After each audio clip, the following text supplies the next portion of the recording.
Pemain Fenerbahce Jayden Osterwolde follow Instagram PSSI, tanda bakal dinaturalisasi dan perkuat timnas Indonesia?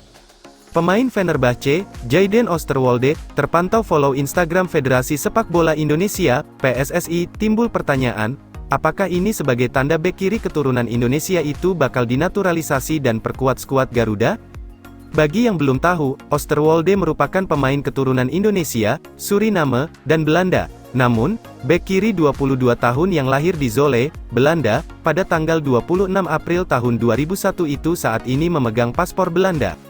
Osterwolde memulai kiprahnya di klub lokal Zwolle bernama ZAC, kemudian, dirinya hijrah ke Akademi FC Twente pada 2012, hingga akhirnya menekan kontrak profesional pertamanya bersama FC Twente pada 2020 dengan durasi 3 tahun.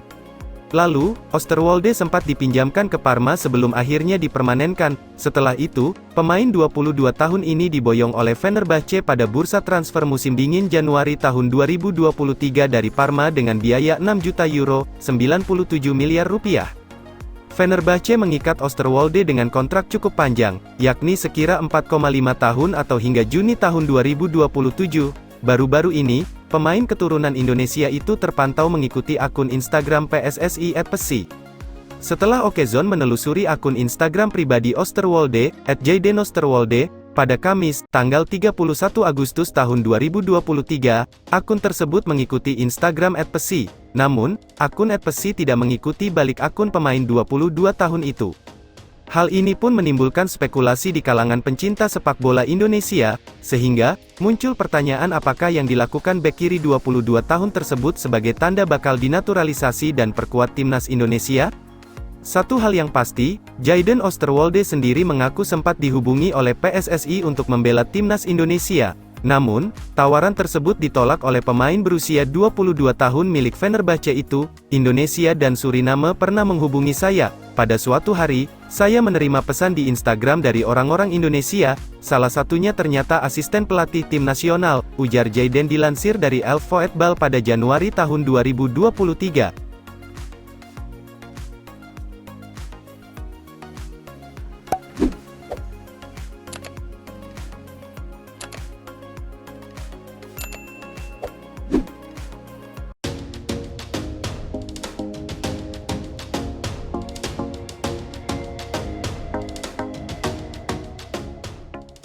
Usulan rakyat Indonesia akan segera terkabul, PSSI berencana undang satu negara lagi untuk agenda FIFA Matchday.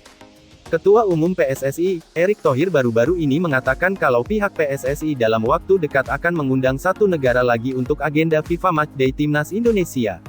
Kita tahu saat ini jajaran pelatih Indonesia tengah disibukkan dengan berbagai ajang internasional, mulai dari kualifikasi Piala Asia, FIFA Matchday kontra Turkmenistan, dan persiapan skuad timnas Indonesia U17 jelang gelaran Piala Dunia U17. Maka dari itu, pelatih timnas Indonesia senior yang juga bertanggung jawab pada timnas U23, Shin Tae-yong menunjuk asistennya Choi In-chol untuk menggantikannya di timnas Indonesia pada agenda FIFA Matchday September tahun 2023. Diketahui kalau timnas Indonesia senior akan menghadapi Turkmenistan di Stadion Gelora Bung Tomo, Surabaya pada tanggal 8 September tahun 2023 dalam agenda FIFA Matchday. Selain itu dikabarkan kalau Ketua Umum PSSI, Erick Thohir akan mencoba mendatangkan satu negara lagi untuk agenda FIFA Matchday Timnas Indonesia senior. Hal itu seolah mengabulkan permintaan dari masyarakat Indonesia yang berharap timnas Indonesia senior bisa memaksimalkan agenda FIFA Matchday di bulan September kali ini. PSSI juga ingin mengoptimalkan para pemain Indonesia yang berkarir di luar negeri yang dipanggil untuk memperkuat timnas Indonesia.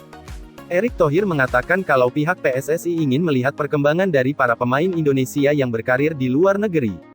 Di sisi lain, Shin Tae-yong sendiri saat ini sedang berfokus pada timnas U23 yang akan berlaga di kualifikasi Piala Asia U23 pada 9-12 September tahun 2023. Pasalnya, Shin Tae-yong mendapatkan target tinggi dari pihak PSSI di ajang kualifikasi Piala Asia U23 kali ini. Maka dari itu, pelatih asal Korea Selatan itu mengaku cukup berat jika harus menangani dua tim sekaligus dalam waktu yang berdekatan. Shin Tae-yong menyerahkan tugasnya memimpin tim menghadapi FIFA Matchday itu kepada asistennya, Choi In-chol.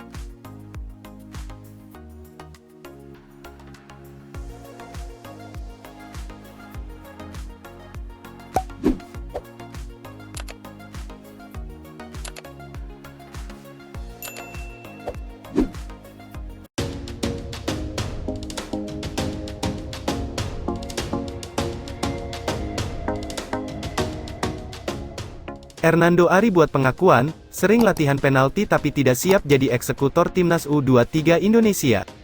Kiper Timnas U23 Indonesia, Hernando Ari, bicara tentang tendangan penalti yang ditugaskan kepadanya saat final Piala AFF U23 2023 melawan Vietnam. Hernando yang jadi eksekutor tendangan penalti kelima untuk skuad Garuda Muda yang gagal melaksanakan tugasnya. Mengirim bola ke kanan, kiper Vietnam, Quan Van Chuan, sukses membaca arah bola dan menepis tendangan Hernando. Tai Badat yang eksekutor bagi Vietnam sukses melaksanakan tugasnya dan akhirnya memastikan mereka juara di turnamen ini. Hernando Ari menjelaskan, dia sebenarnya sudah sering berlatih penalti. Namun, saat pertandingan fokusnya menjadi penjaga gawang dan tidak sebagai eksekutor penalti. Hasilnya, eksekusinya kurang maksimal di laga final melawan Vietnam lalu. Saya melakukannya, tendangan penalti, kurang bagus. Maksudnya memang di latihan saya sering melakukan. Mungkin belum siap karena saya fokusnya pertahanan khususnya di gawang aja. Di saat itu fokusnya di gawang bukan untuk menendang, kata Hernando Ari kepada media termasuk Bolasport.com, Minggu, 27/8, malam WIB. Kiper asal klub Persebaya Surabaya ini juga menerima kritikan yang datang kepadanya terkait eksekusi penalti tersebut. Menurutnya, skuad Garuda Muda sebenarnya berpeluang meraih juara dengan mengalahkan Vietnam. Namun, eksekusinya yang gagal membuat kondisi tersebut berubah. Saya mau ucapkan terima kasih saja untuk pujian itu, karena sekarang ini yang saya butuhkan ya support aja semua sekarang. Ya saya tahu di final itu kan kita sebenarnya kita bisa menang di adu penalti itu. Karena satu saya saja jadi semuanya berubah jadi 180 derajat, tambahnya. Hernando juga menilai bahwa kondisi pemain sudah tidak prima saat berada di final, mereka kelelahan karena jadwal yang padat dan hal tersebut cukup berpengaruh setelah skuad Garuda Muda gagal meraih juara di ajang tersebut. Ya kan kita main dari penyisihan sampai final kan AFF sehari saja istirahatnya jadi tidak lama, recovery juga sebentar dan pemain cuma 15 sampai final, setelah laga mental pasti down apalagi kita penentuan, pungkasnya.